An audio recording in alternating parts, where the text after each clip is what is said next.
Padre Celestial, gracias por ser tan bueno. Gracias por tu misericordia que se renueva sobre nosotros cada día. Gracias porque tú no nos has abandonado. A pesar de que no somos buenos hijos, tú no has dejado de amarnos. Y sigues esperando por nosotros al punto que, como el hijo pródigo, volvamos a los brazos de nuestro Padre. Señor, en esta hora queremos pedirle perdón por tanta rebelión nuestra, por tanto pecado, por tanta inmundicia, por tanta maldad. Señor, por favor, que su misericordia sea sobre nosotros, y en su sangre preciosa le rogamos que nos lave, nos limpie y nos purifique de toda maldad. Y así, Señor, habiéndole confesado nuestra culpa, procedemos ahora a abrirle el corazón y presentarle esa petición que ha sido presentada previamente con la mano levantada.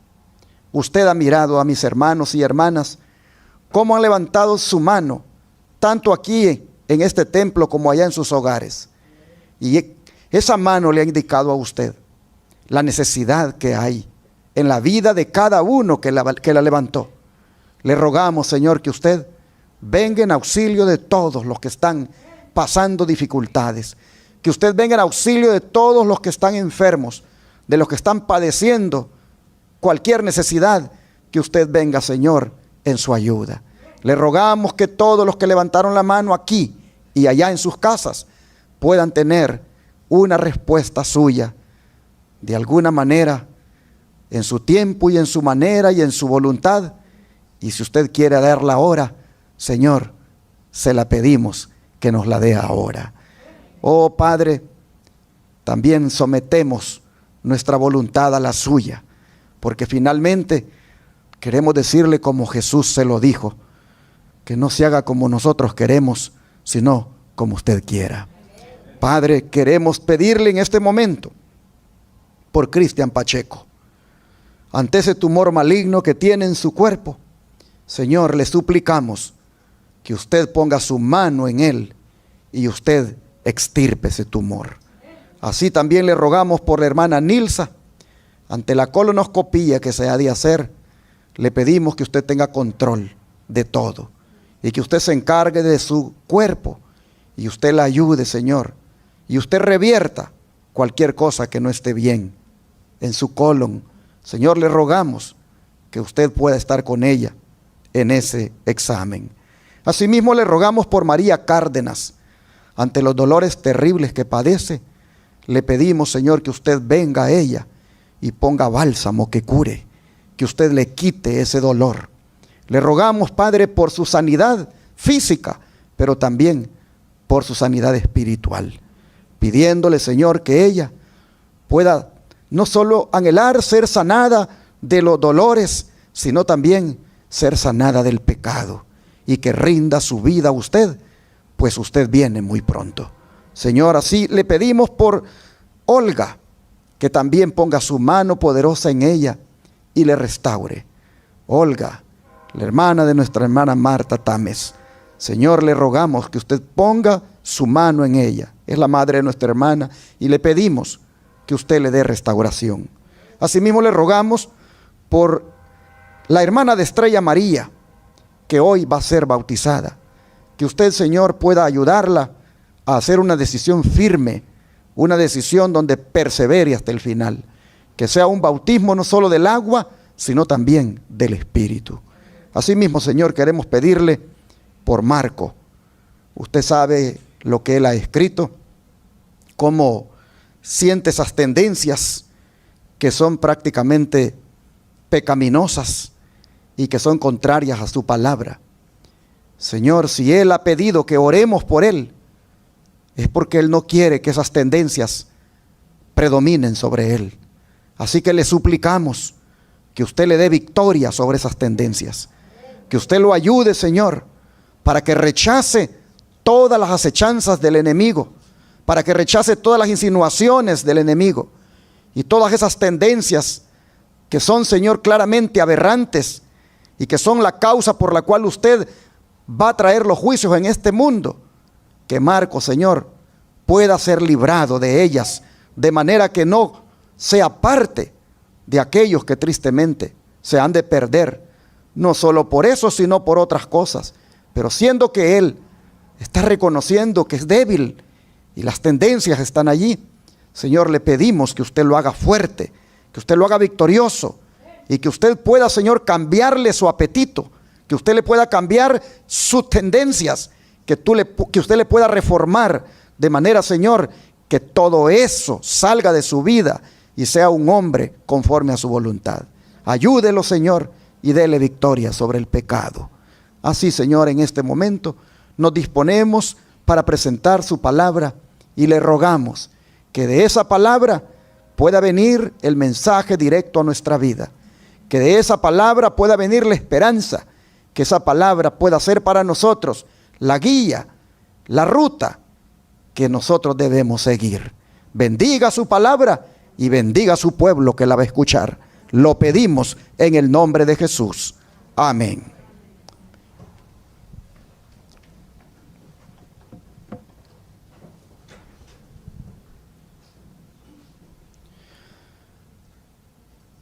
Este día, en el seminario profético, la revelación de Jesucristo, en su tema número 57, voy a continuar con los estudios del mensaje de los tres ángeles, que son un símbolo de nosotros como pueblo, y por lo tanto debemos proclamar los mensajes que contienen esos ángeles. En ese contexto, quiero llamar su atención nuevamente, tal como lo hice el sábado pasado, al mensaje del tercer ángel y el camino al lugar santísimo. Abramos la Biblia en Apocalipsis capítulo 14, versículos 9 al 12. Apocalipsis 14, versículos 9 al 12.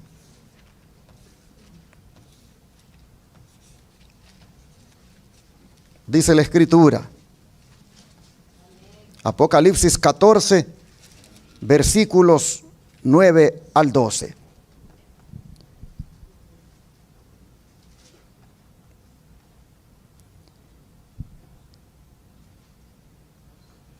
Tal vez voy a leer un poco diferente a la Biblia que ustedes tienen, porque agarré una Biblia que se llama Reina Valera Contemporánea, y lo hice por los pacientes que a veces allá en Shepherd necesitamos que de una manera más clara entiendan algunas cosas. Y esta Biblia, el lenguaje precisamente por eso es contemporánea, porque es pensando en la manera de entendernos de nosotros ahora. Así que van a escuchar un poquito diferente tal vez a lo que ustedes tengan, porque comienza así el versículo 9. A los dos ángeles los siguió un tercero, que a grandes voces decía: el que adore a la bestia y a su imagen, y acepte llevar su marca en la frente o en la mano, también beberá del vino de la ira de Dios, que ha sido vaciado puro en la copa de su ira, y será atormentado con fuego y azufre delante de los santos ángeles y del Cordero. El humo de su tormento subirá por los siglos de los siglos, pues ni de día ni de noche tendrán reposo los que adoren a la bestia y a su imagen, ni nadie que acepte llevar la marca de su nombre. Aquí se verá la paciencia de los santos, de los que obedecen los mandamientos de Dios y mantienen la fe en Jesús. ¿Qué mensaje más solemne es este, mis hermanos? Abarca los dos mensajes precedentes, como son el mensaje del primero y segundo ángel. Y si ustedes se fijan, contiene las amenazas más fuertes para toda la raza humana que uno se pueda imaginar. Y solo se puede escapar de dichas amenazas si uno pone su mirada, como dice el tema, en el lugar santísimo del santuario celestial. Y esto es precisamente lo que hicieron los sobrevivientes del gran chasco de 1844, entre los cuales se encontraba la hermana Elena White. Ella dice lo que significó para ellos el mensaje del tercer ángel cuando lo entendieron. Se los pongo acá. Vi que el tercer ángel señalaba hacia lo alto, indicando a los que habían sido chasqueados el camino al lugar santísimo del santuario celestial. Los que por fe entraban al lugar santísimo hallaban a Jesús y resurgían en ellos la esperanza y el júbilo. Vi que volvían los ojos hacia atrás, recapitulando el pasado desde la proclamación del segundo advenimiento de Jesús hasta la experiencia sufrida al transcurrir la fecha de 1844. Vieron la explicación de su chasco y de nuevo los alentó una gozosa certidumbre. El tercer ángel había esclarecido el pasado, el presente y el porvenir. Y ellos sabían que en efecto Dios los había guiado con su misteriosa providencia. Amén, hermanos. Primeros Escritos, página 254. Pero si ustedes se fijan, ¿qué hizo el mensaje del tercer ángel con los chasqueados? Dice que les indicó el camino al lugar santísimo del santuario celestial. ¿Y a quién encontraron allí? A Jesús. ¿Y qué provocó en ellos? Dice la cita, ¿qué provocó en ellos eso de encontrar a Jesús? Dice que les hizo resurgir la esperanza y el júbilo. ¿Por qué? Porque miraron hacia atrás y comprendieron por qué Jesús no había venido a la tierra como ellos lo esperaban el 22 de octubre de 1844. ¿Pero por qué lo esperaban en esa fecha? Porque entonces se cumplía la profecía más larga de la Biblia, como es la de los 2300 días o años. ¿Pero por qué decían ellos que el 22 de octubre se cumplía esa profecía? Porque el ángel que le dio esa profecía al profeta Daniel también le dijo cuándo comenzaría. ¿Qué les parece si la leemos? Vamos a Daniel 8, versículo 14. Daniel 8, versículo 14.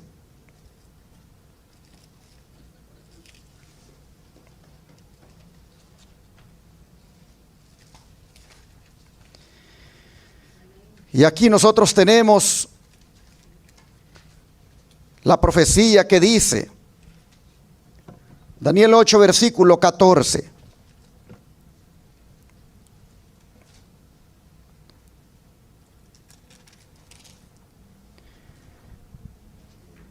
Y aquel dijo, hasta que hayan pasado 2300 tardes y mañanas, después de eso, el santuario será purificado.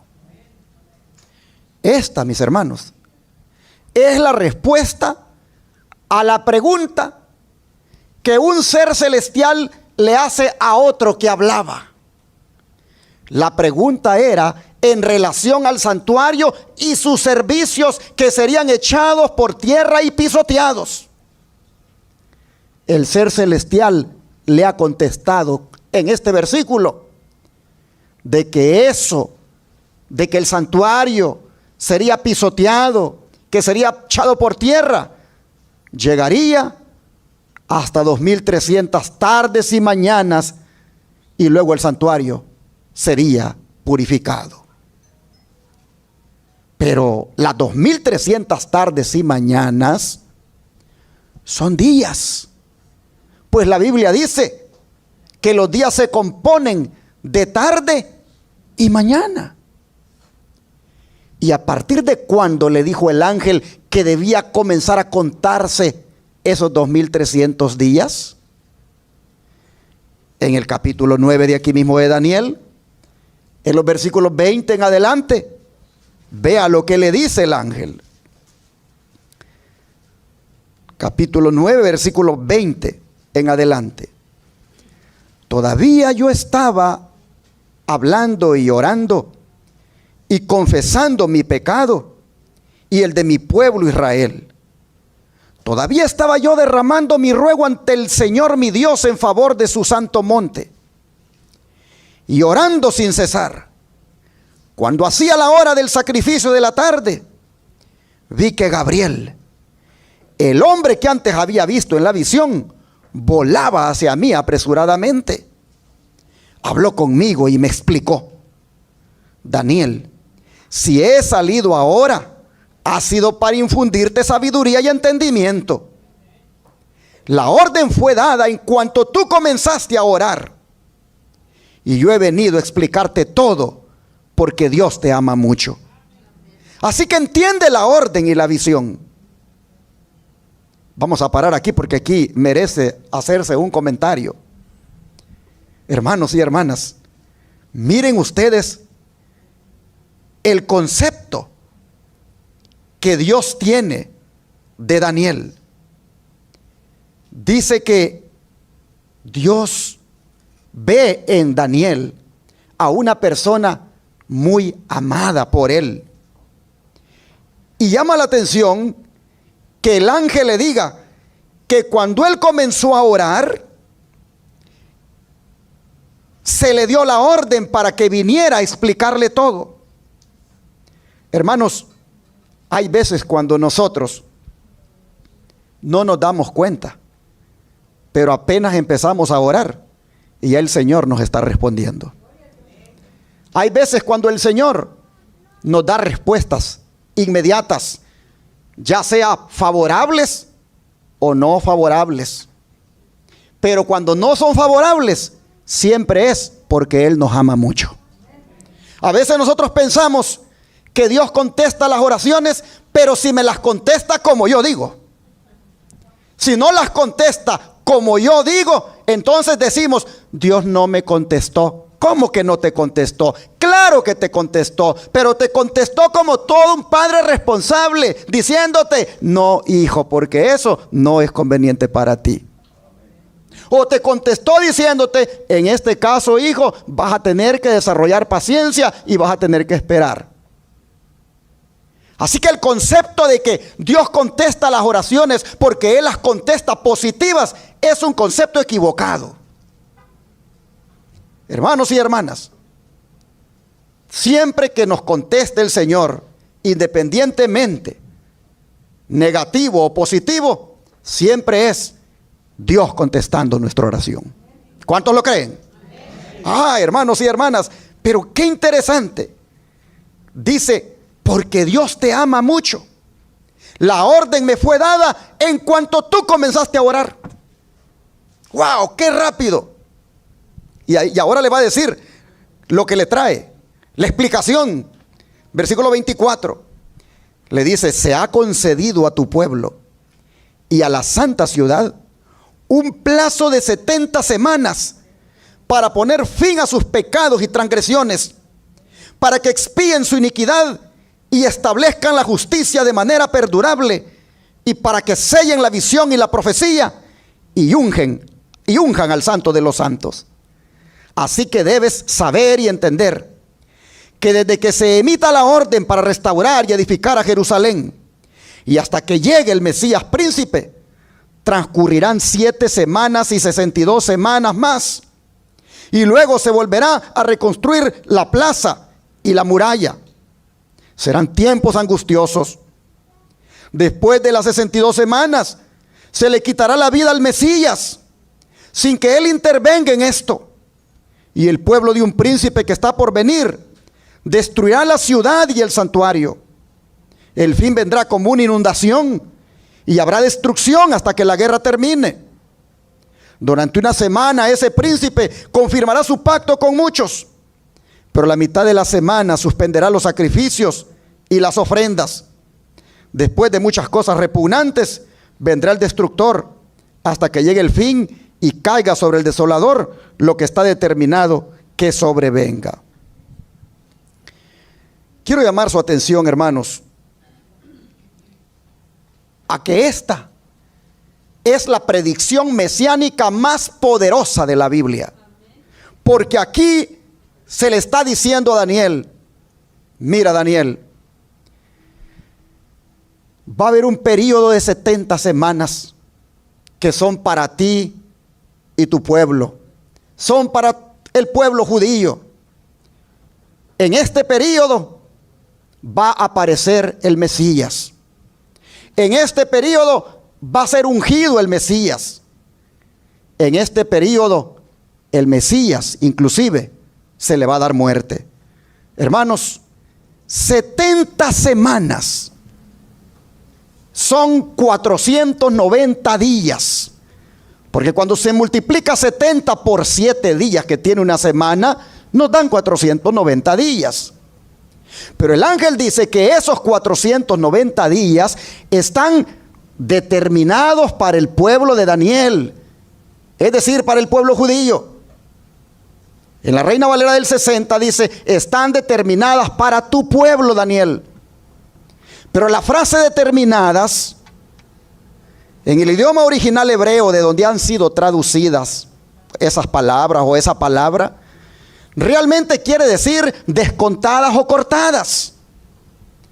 De manera, mis hermanos, que como no hay un periodo más largo de tiempo que Daniel hubiera recibido previamente para decir que se hubiera cortado de allí las 70 semanas, más que solamente los 2300 días o de 2300 tardes y mañanas, se asume, mis hermanos, que las 70 semanas son descontadas. Vuelvo a repetir, del periodo más largo que Daniel había recibido, como es el de las 2300 tardes y mañanas.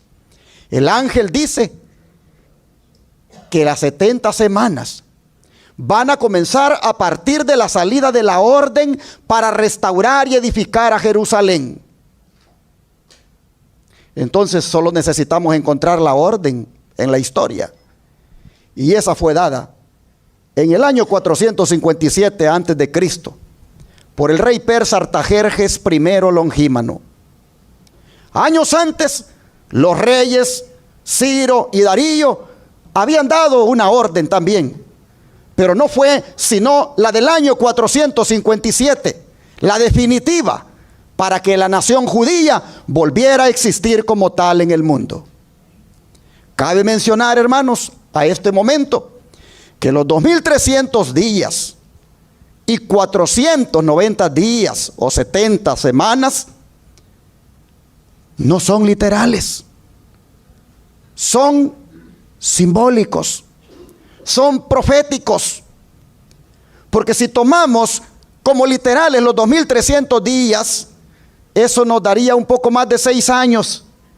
Y no hubo a partir del año 457 ningún santuario que fuera purificado aquí en la tierra. Es más, ni santuario había, porque Babilonia lo había destruido y el de Herodes ni siquiera se había construido. Así que los intérpretes de la Biblia vieron en esos periodos proféticos, y les aplicaron el principio de interpretación profética en profecía apocalíptica de día por año, tal como lo dice el libro de Números y el libro de Ezequiel.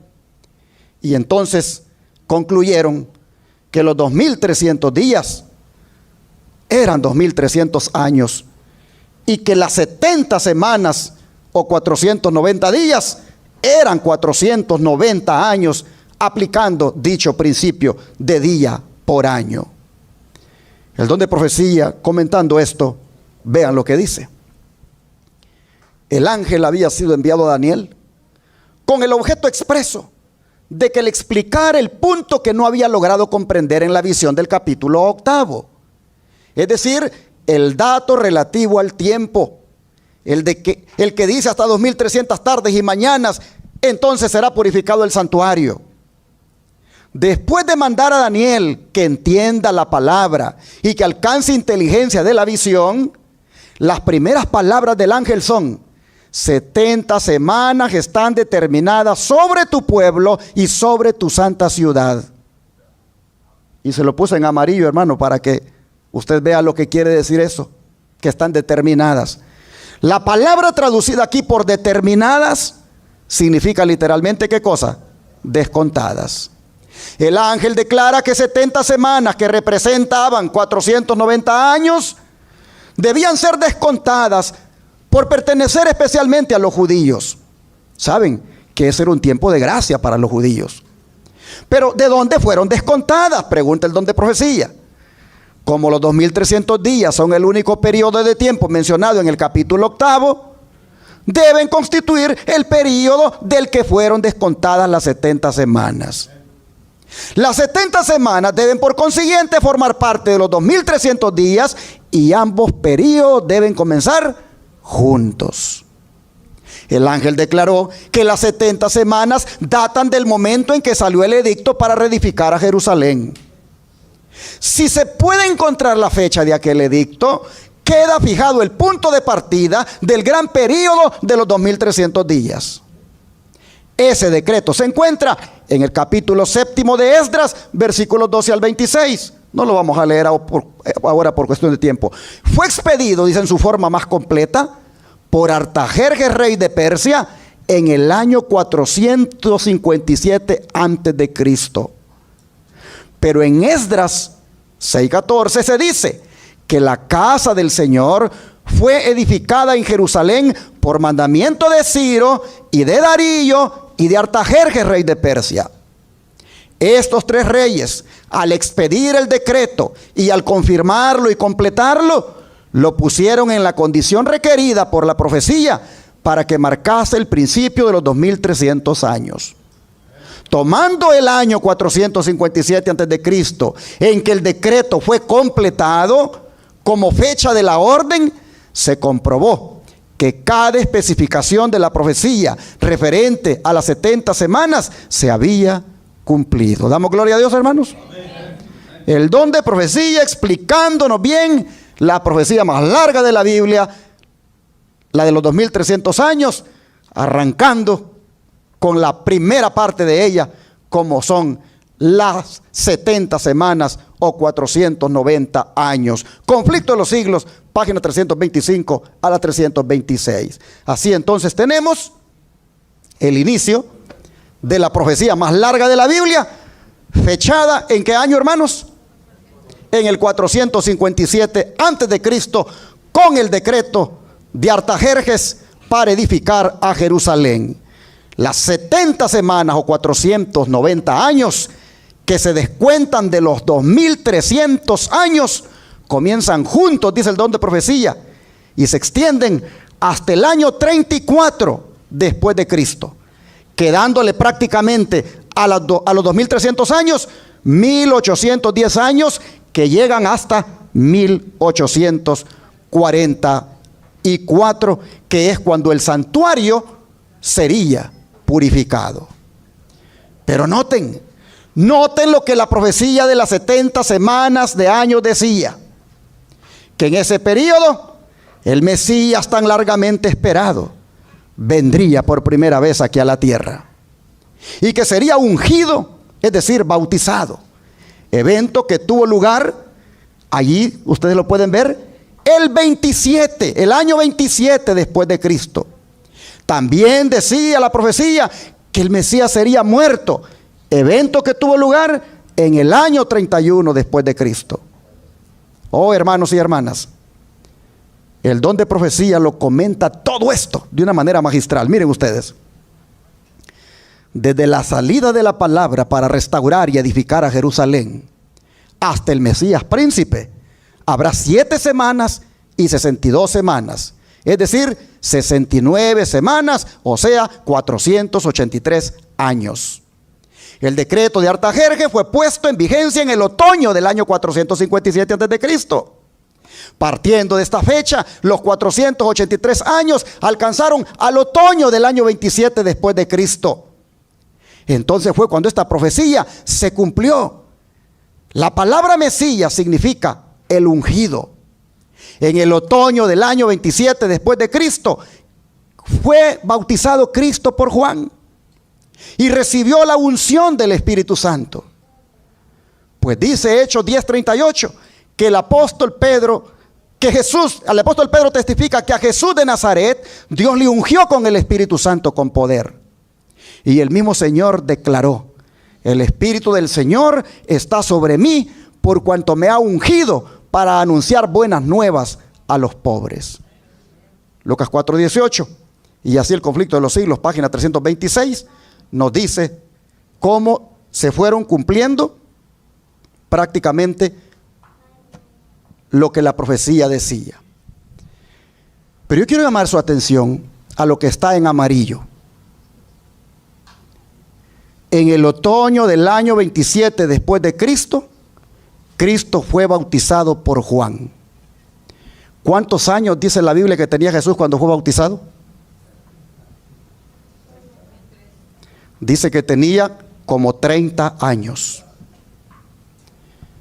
Si en el año 27 Cristo tenía como 30 años, y es en el otoño, cuente usted 30 otoños para atrás, y le va a llevar allá al otoño del año 4 antes de Cristo. ¿Y cuándo es el otoño? El otoño es entre finales de septiembre y principios de octubre, el principio del otoño. Si los pastores estaban con sus ovejas en el campo aquel día, cuando el ángel vino a decirles que había nacido el Mesías, y si son 30 otoños los que hay que contar para atrás, del año 27 cuando Cristo es bautizado, claramente, hermanos, nosotros vemos que Jesús no nació en diciembre, nació en el otoño. Porque si el 27, en el otoño del año 27, Él tiene 30 años, cuente 30 otoños para atrás. Él nace en el otoño. Ahora, hermanos y hermanas, el Señor no quiso que supiéramos qué día del otoño. Él no quiso que supiéramos qué día del otoño para que no hiciéramos del día del nacimiento de Jesús una idolatría como la está haciendo hoy el mundo cristiano al estar falsamente celebrando su nacimiento en diciembre, en el día que nació Tamuz. El Señor no reveló el día en que Jesús nació. La palabra de Dios no lo dice, solo dice que el don de profecía, que en el año 27, en el otoño, cuando Cristo fue bautizado, la Biblia dice, tenía 30 años. Hermanos y hermanas, Jesús pudo haber nacido en estos días. Hoy tenemos, ¿cuánto? Hoy es 5 de octubre, ¿verdad? Jesús pudo haber nacido en estos días, entre finales de septiembre y principios de octubre. No puede ponerlo usted al final del otoño porque ya allí ya se está poniendo más frío. Y ningún pastor va a andar con las ovejas allá en el campo de madrugada con esos climas tan adversos allá en Palestina. Tuvo que haber nacido el Señor al principio del otoño, en algún día. Pero el Señor dijo, esto no lo vamos a revelar para que no hagan del día del nacimiento de Jesús un día idólatra. Pero volviendo a la profecía que estamos estudiando, ¿qué dice el don de profecía que sucedió después del bautismo de Jesús? Dice, y en otra semana confirmará el pacto a muchos. La semana de la cual se habla aquí es la última de las 70. Son los 7 últimos años del periodo concedido especialmente a los judíos. Durante ese plazo que se extendió del año 27 al año 34 después de Cristo, Cristo primero en persona y luego por intermedio de sus discípulos presentó la invitación del evangelio especialmente a los judíos. Cuando los apóstoles salieron para proclamar las buenas nuevas del reino, las instrucciones del Salvador fueron: por el camino de los gentiles no iréis y en ciudades samaritanos no entréis. Porque era la oportunidad para los judíos, hermanos. Era el tiempo de gracia para los judíos. A la mitad de la semana, dice, hará cesar el sacrificio y la ofrenda. Eso sucedió en el año 31 después de Cristo. 3 años y medio después de su bautismo, nuestro Señor fue crucificado. Y así cesó el sacrificio y la ofrenda que se llevaba diariamente en el santuario terrenal. Con el gran sacrificio, dice, ofrecido en el Calvario, terminó aquel sistema de ofrendas que durante 4000 años había prefigurado al Cordero de Dios. El tipo se encontró con el antitipo y todos los sacrificios y oblaciones del sistema ceremonial debían cesar. Las 70 semanas o 490 años concedidos a los judíos terminaron, como lo vimos, en el año 34 después de Cristo. En dicha fecha, por auto del Sanedrín judaico, la nación selló su rechazamiento del evangelio con el martirio de Esteban y la persecución de los discípulos de Cristo. Entonces el mensaje de salvación, no estando más reservado exclusivamente para el pueblo elegido, fue dado al mundo. Hasta aquí cada uno de los detalles de las profecías se ha cumplido de una manera sorprendente. Y el principio de las 70 semanas queda establecido irrefutablemente en el año 457 a.C. y su fin en el año 34 después de Cristo. Partiendo de esta fecha, no es difícil encontrar el término de los 2300 días. Pues las 70 semanas o 490 días descontadas de los 2300 días, ahora le quedan 1800 días a esa profecía. Concluidos los 490 días, dice, quedaban aún por cumplirse los 1810 días. Contando desde el 34 después de Cristo, los 1800 días, años alcanzan hasta el año 1844. Por consiguiente, los 2300 días de Daniel 8:14 terminaron ¿cuándo, hermanos? En 1844.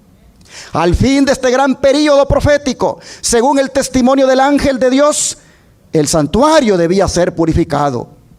De este modo, la fecha de la purificación del santuario, la cual se creía casi universalmente que se verificaría en el segundo advenimiento de Cristo, quedó definitivamente establecida. Conflicto de los siglos, página 328. Y así, hermanos y hermanas, el don de profecía nos ha explicado la profecía de los 2300 años que terminarían cuando el santuario sería purificado en 1844. Pero quiero que se fije en lo que está de color amarillo, porque ahí hay algo, hermanos, que hay que tomar en cuenta. Y es que en los días de Elena White se creía, dice, casi universalmente, que ese santuario que iba a ser purificado tomaría lugar en la segunda venida de Cristo. Y como en 1844 la profecía decía que el santuario sería purificado, ellos dijeron, Cristo viene. Y comenzaron a predicar el mensaje del primer ángel: temer a Dios y darle gloria, porque la hora de su juicio ha llegado, con Jesús viniendo aquí a la tierra. Ellos comenzaron a predicar de que se preparara el mundo para el 22 de octubre de 1844, porque ese día el Señor vendría, pues ellos consideraban que el santuario era este planeta Tierra y solo podía ser purificado con fuego y azufre en la venida del Señor. Oh, hermanos y hermanas, casi universalmente creían que ese santuario que iba a ser purificado, se verificaría ese evento en el segundo advenimiento de Cristo. Cosa, mis hermanos, que no era así. Y esa mala interpretación del evento fue lo que les produjo el gran chasco. La fecha del 22 de octubre de 1844 estaba correcta, pero el evento que ellos estaban entendiendo que iba a ocurrir, ese evento no estaba correcto en su entendimiento, porque Cristo sí vendría esa fecha, pero no a la tierra. Entonces, ¿a dónde?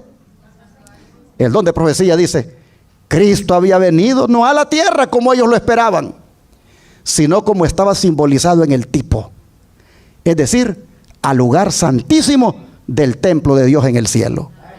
El profeta Daniel lo representa como viniendo en ese tiempo al anciano de días. Pues dice, estaba mirando en visiones de la noche, y he aquí que sobre las nubes del cielo venía uno parecido a un hijo de hombre, y vino no a la tierra, sino al anciano de días, y lo trajeron delante de él. Dice Daniel 7:13. Y esto está en Cristo en su santuario, página 100. ¿A dónde vino Jesús el 22 de octubre de 1844, hermanos? ¿A dónde vino? Al lugar santísimo del santuario celestial. Sigue diciendo el don de profecía. Tanto la profecía de Daniel 8:14 hasta 2300 tardes y mañanas, luego el santuario será purificado, como el mensaje del primer ángel, temed a Dios y dadle gloria, porque la hora de su juicio ha llegado, señalaban al ministerio de Cristo en el lugar santísimo, al juicio investigador y no a la venida de Cristo para la redención de su pueblo y la destrucción de los impíos. De manera que el error no había estado en el cómputo de los periodos proféticos, sino ¿en qué? En el evento que debía verificarse al fin de los 2300 días. Debido a este error, los creyentes habían sufrido un chasco. Sin embargo, se había cumplido todo lo predicho por la profecía y todo lo que alguna garantía bíblica permitía esperar. En el mismo momento en que estaban lamentando la defraudación de sus esperanzas, se había realizado el evento que estaba predicho por el mensaje y que debía cumplirse antes que el Señor pudiera aparecer para recompensar a sus siervos. ¿Qué cosa, mis hermanos? Los cómputos estaban bien, pero el evento que ellos entendieron que tomaría lugar, ese no estaba bien. Porque el santuario que sería purificado al fin de los 2300 años no estaba aquí en la tierra, sino que está ¿dónde? En el cielo. ¿Y por qué Dios no les reveló eso a ellos para que no experimentaran ese chasco? ¿Por qué no se los reveló? Porque eso era parte de los 7 truenos que Juan escuchó y que Jesús le dijo: no escribas lo que los 7 truenos han dicho. Vamos a leer Apocalipsis 10, versículo 3 y 4. Apocalipsis 10, versículo 3 y 4.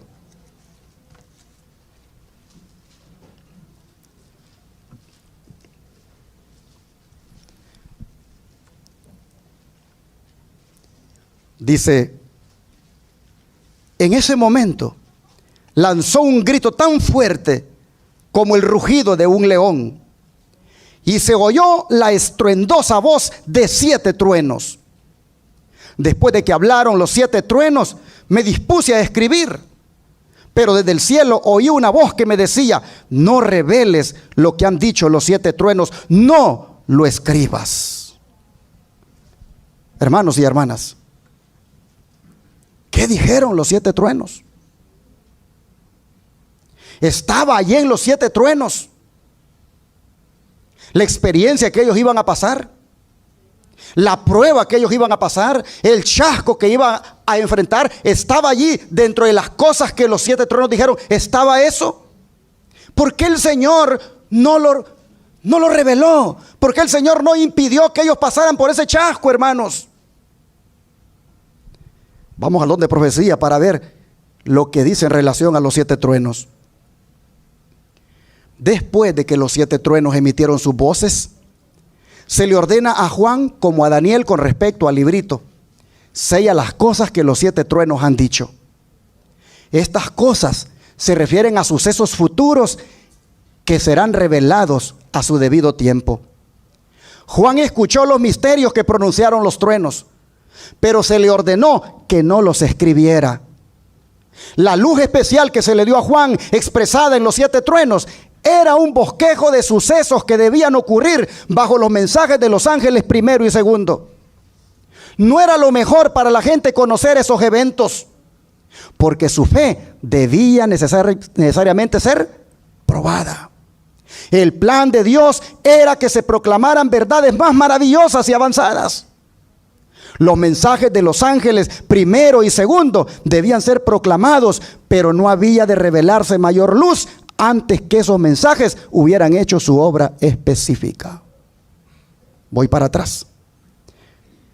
No era lo mejor para la gente conocer esos eventos, los que los truenos mencionaron, porque su fe debía necesariamente ser probada. Es decir, entre las cosas que los 7 truenos dijeron estaba el que ese pueblo pasaría por un chasco, el que ese pueblo malinterpretaría el evento que tomaría lugar. Pero el Señor no permitió que se revelara, porque necesariamente la fe de ellos debía ser probada, y lo subrayé, porque el plan de Dios era que se proclamaran verdades más maravillosas y avanzadas. ¿Y cuáles podrían ser esas verdades más maravillosas y avanzadas que se proclamarían después del gran chasco? ¿Cuáles podrían ser? Sin duda, las que tienen que ver con la última fase del ministerio intercesor de Cristo. Las que tienen que ver con el juicio investigador que tomaría lugar a partir de 1844. Sin duda, las que tienen que ver con la verdad de la santa ley de Dios que sigue siendo válida. Sin duda, las que tienen que ver con la verdad del cuarto mandamiento que manda guardar el santo sábado. Y otras verdades más, como la reforma pro salud y el estado de los muertos. Esas verdades, voy para atrás, dice, era el plan de Dios que se proclamaran esas verdades maravillosas y avanzadas. Y por eso, en los 7 truenos, no permitió que Juan escribiera que la fe de aquellos iba a ser probada al equivocarse en la interpretación del evento. Oh, hermanos y hermanas, y es aquí donde el mensaje del tercer ángel fue clave para los sobrevivientes de aquel chasco, pues el don de profecía dice que ese mensaje del tercer ángel les indicó a ellos el camino al lugar santísimo. Y cuando vieron a Jesús allí, lo entendieron todo y el chasco les quedó aclarado. Amén, hermanos. Pero ¿qué vieron los adventistas a Jesús haciendo allí, aparte de interceder por sus hijos fieles? ¿Qué vieron los adventistas? Miren lo que sigue revelado. Se me mostró que el residuo siguió por la fe a Jesús en el lugar santísimo, y al contemplar el arca y el propiciatorio, fue cautivado por su esplendor.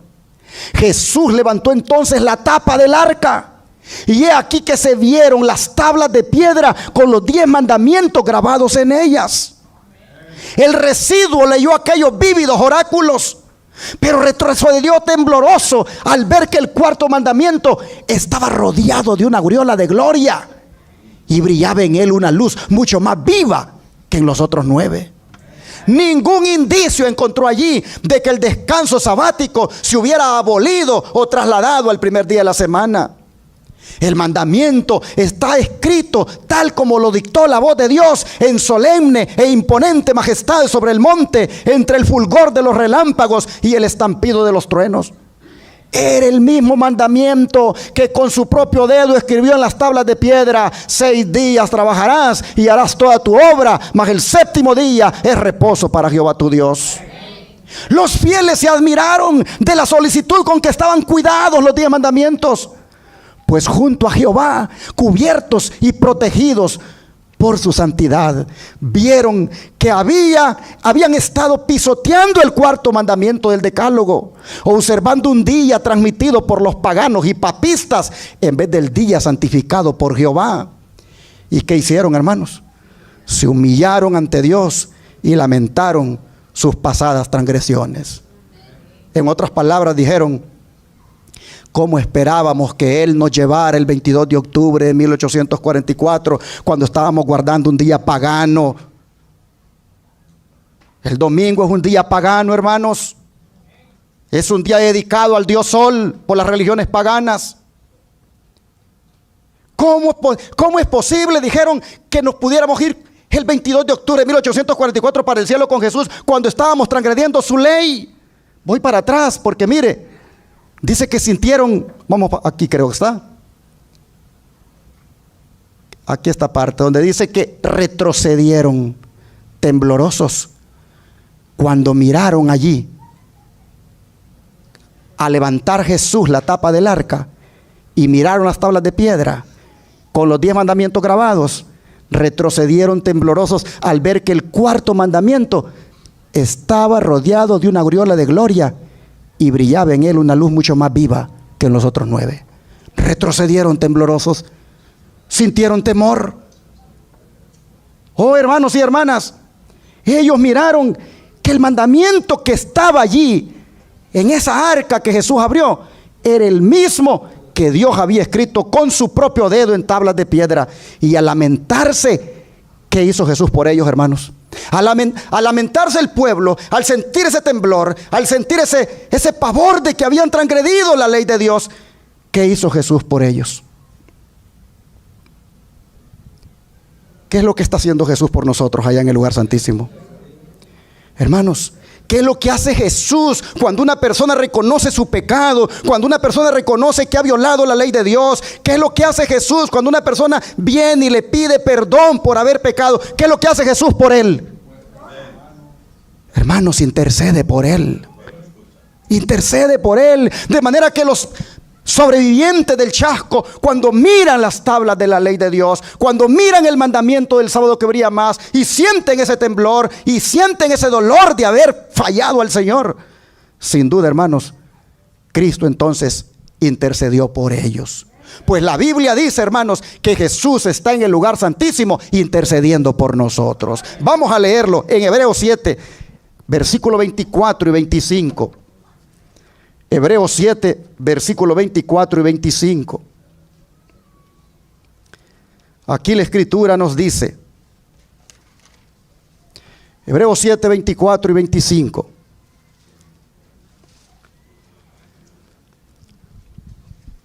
Pero Jesús tiene un sacerdocio inmutable porque permanece para siempre. Por eso también puede salvar para siempre a los que por medio de él se acercan a Dios, ya que vive siempre para interceder por ellos. Oh, mis hermanos, Pablo dice aquí que Cristo vive para siempre. Eso quiere decir que su sacerdocio es para siempre, no termina. No hay otro sacerdote que le suceda para desempeñar su obra o para llevarla más adelante. Jesús es el último. Él es el último sumo sacerdote que la raza humana tiene, y hay de aquel que no lo aproveche. Oh, hermanos y hermanas, Él está allí intercediendo, dice, por nosotros. Eso significa, hermanos, que Jesús está constantemente abogando por nosotros y velando por nuestros intereses espirituales. Es por eso, hermanos, que nosotros debemos sentir seguridad de salvación en el Señor. Nosotros debemos estar seguros que somos salvos en Cristo. Oh, hermanos, ¿por qué? Porque Él está intercediendo por nosotros. Hebreos 7:25 nos está diciendo, hermanos, que no estamos solos, que tenemos uno que intercede por nosotros en el cielo. Tenemos uno, hermanos, que está allá velando por nosotros. Su sacrificio eterno y su papel como mediador nos ofrecen, hermanos, a todos nosotros confianza. Así que no tengamos duda, tengamos la seguridad que con nosotros está Jehová de los ejércitos. Jesús, nuestro intercesor, Él es nuestro sumo sacerdote. Él, hermanos, Él es el que nos consuela. Si usted se ha sentido mal, busque del Señor. Él todavía está intercediendo por usted. Va a haber un día en que Él va a decir: consumado es. El que es sucio siga siendo sucio, y el que es santo siga siendo santo. Pero mientras Él no diga esas palabras, abogado tenemos para con el Padre, a Jesucristo el justo. Así que busquemos del Señor. Él intercede por nosotros. No estamos solos. ¿Y dónde está realizando Él esa labor intercesora? Vamos a leer nuevamente Hebreos, esta vez el capítulo 9. Hebreos 9, y vamos a leer los versículos 2 al 6. Hebreos 9, versículos 2 al 6. Dice así: en efecto, el tabernáculo estaba dispuesto así. En la primera parte, llamada el lugar santo, estaban el candelabro, la mesa y los panes de la proposición. Tras el segundo velo estaba la parte del tabernáculo llamada el lugar santísimo, el cual tenía un incensario de oro y el arca del pacto totalmente recubierta de oro. En el arca había una urna de oro que contenía el maná, la vara de Aarón que reverdeció y las tablas del pacto. Por encima del arca estaban los querubines de la gloria, los cuales cubrían el propiciatorio. Pero de esto no se puede hablar ahora en detalle. Con todo esto dispuesto así, los sacerdotes entran continuamente en la primera parte del tabernáculo para celebrar los oficios del culto. Pero hermanos, miren los versículos 11 y 12 ahora.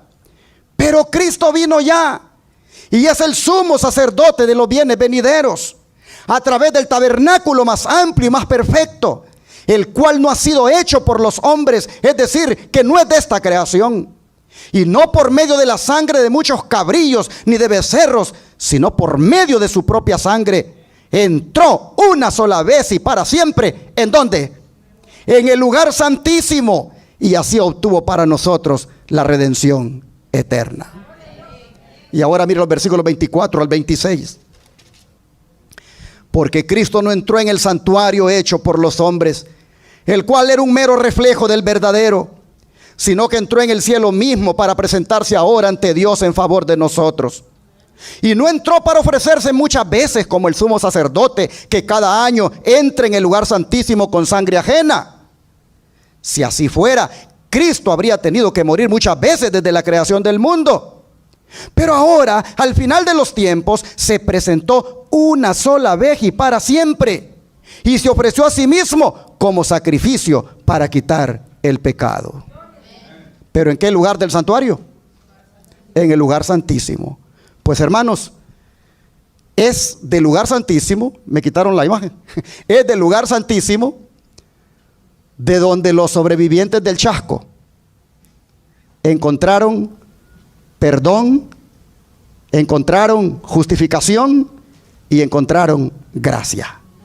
De allí, del lugar santísimo, el Señor, al sentir ellos el pesar de haber pecado violando la ley de Dios, de allí del lugar santísimo, el Señor les otorgó su gracia, su perdón y su justificación cuando ellos lamentaron haber transgredido la ley de Dios. Vean cómo lo dice el don de profecía.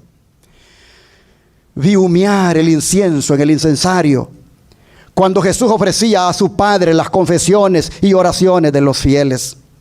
¿Quiénes? ¿Cuáles fieles? Los sobrevivientes del chasco. Al subir el incienso, una luz refulgente descansaba sobre Jesús y el propiciatorio, y los fervorosos y suplicantes miembros del residuo, que estaban atribulados por haber descubierto que eran transgresores de la ley, ¿qué recibieron, hermanos? La bendición. Y sus semblantes entonces, ¿qué sucedió? Brillaron de esperanza y júbilo. Se unieron a la obra del tercer ángel y alzaron su voz para proclamar la solemne amonestación. Aunque al principio eran pocos los que la recibían, los fieles continuaron proclamando enérgicamente el mensaje. Vi entonces que muchos abrazaban el mensaje del tercer ángel y unían su voz con la de quienes lo habían dado primeramente la amonestación, y honraron a Dios guardando su día de reposo santificado. Es decir, dejaron de ser adventistas del primer día y se convirtieron en adventistas del séptimo día. Muchos, dice, de los que aceptaban el tercer mensaje no habían tenido experiencia en los dos anteriores. Satanás comprendió esto y fijó en ellos su ojo maligno para vencerlos. Pero el tercer ángel dirigía la atención de ellos ¿hacia dónde, hermanos? Hacia el lugar santísimo. Y los que habían tenido experiencia en los mensajes anteriores les indicaban el camino del santuario celestial. Muchos, dice, percibieron el perfecto eslabonamiento de verdades en los mensajes angélicos, y aceptándolo gozosamente uno tras otro, siguieron al Señor por la fe en el santuario celeste. Estos mensajes, dice, me fueron presentados como ¿qué? Como un áncora. ¿Qué es un áncora?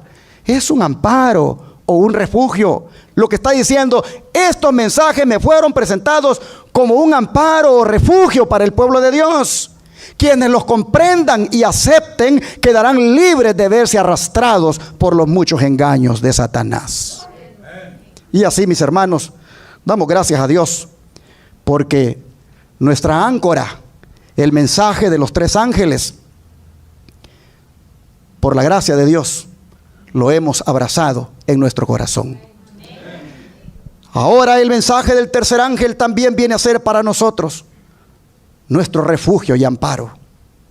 Pues allí en el mensaje del tercer ángel tenemos a Cristo Jesús nuestro Salvador. Tenemos su santa ley, y guardar su ley nos ha de librar de los engaños que se van a propagar cuando se imponga la marca de la bestia. De manera, mis hermanos, que guardar la ley de Dios, que en el mensaje del tercer ángel se mira cuando Cristo destape el arca. Guardar la ley de Dios, hermanos, nos va a librar de que las plagas caigan sobre nosotros. Porque los que guarden la ley de Dios y guarden su santo sábado no adorarán a la bestia ni a su imagen, ni recibirán su marca en la frente o en la mano. Los que guarden la ley de Dios, los 10 mandamientos de la ley de Dios, y guarden el sábado, hermanos, eso será para ellos un áncora, es decir, un amparo y un refugio ante esos engaños que se van a propagar en el tiempo final. Y cuando las plagas caigan sobre los que adoren a la bestia y a su imagen y reciban su marca en su frente y en su mano, cuando esas plagas caigan sobre ellos, los que guarden los mandamientos de Dios y guarden el santo sábado serán guardados por Jehová nuestro Dios. De manera, mis hermanos, que quiero animarles para que sigamos siendo fieles al mensaje del tercer ángel, con todo lo que envuelve su justicia, su ley, su sábado, su juicio y su intercesión. Usted no puede destacar solo un punto. Usted tiene que ser completo.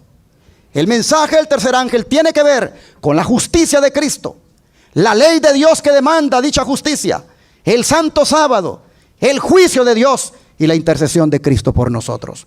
Seamos fieles al mensaje del tercer ángel, hermanos, y como aquellos dirigieron su mirada al lugar santísimo, que el mensaje del tercer ángel dirija nuestra mirada también al lugar santísimo. Hagamos lo que dice el apóstol Pablo en Colosenses 3, versículo 1 y 2. Y con esto cerramos. Colosenses 3, versículos 1 y 2. Dice el apóstol Pablo así: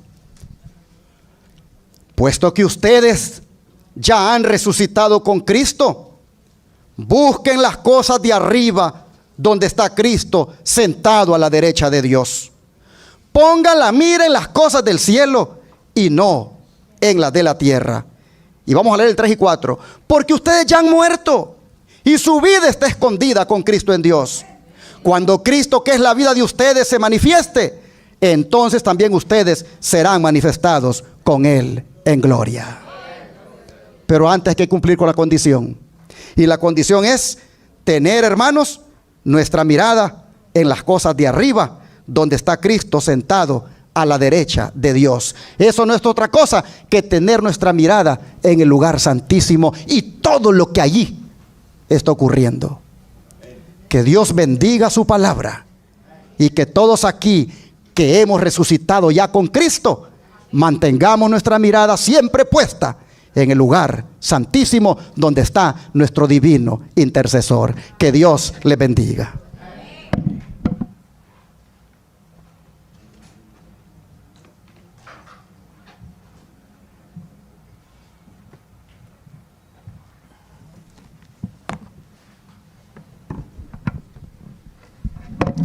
Al escuchar las notas del himno número 473, hermanos, nos ponemos en pie.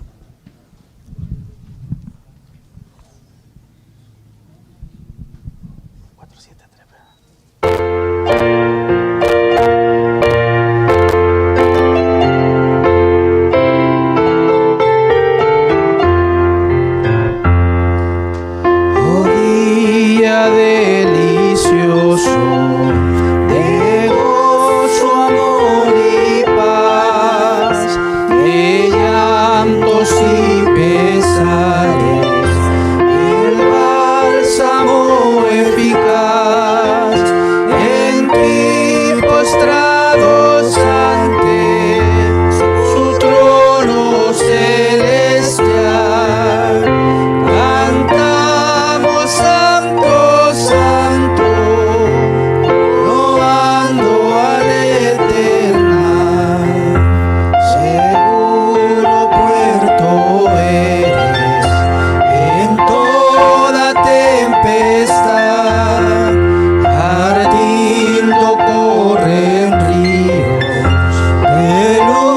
luz y santidad, divina fuente eres, en yermo terrenal, la cumbre donde vemos la patria celestial. Tus horas son sagradas de santa reflexión, en que del mundo al cielo se eleva la afección, sacando gracias nuevas del día al reposar. Tu plenitud buscamos en nuestro eterno hogar.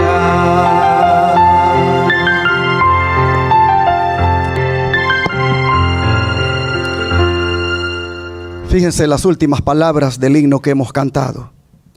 Tus horas son sagradas de santa reflexión, en que del mundo al cielo se eleva la afección. Sacando gracias nuevas de ti al reposar, tu plenitud buscamos, ¿en dónde? En nuestro eterno hogar. Aún en los cantos que hablan del sábado, estamos conectando nuestros pensamientos con nuestro eterno hogar. Allá en el lugar santísimo está el sábado que brilla más que los otros 9 mandamientos. Allá está el verdadero día de reposo resguardado en esas tablas de la ley. Hermanos y hermanas, qué día delicioso de amor, de gozo y paz es el Santo Sábado. Busquemos cada sábado profundizar más nuestra relación con el Señor. Busquemos cada sábado venir aquí a tener un encuentro con el Señor. Tratemos cada sábado cuando venimos aquí que nada nos distraiga. Busquemos estar atentos a la voz del Señor, porque todo lo que hacemos aquí debe estar conectado con lo que está ocurriendo en el lugar santísimo. Que Dios nos bendiga y que seamos fieles en guardar el Santo Sábado. Vamos a orar.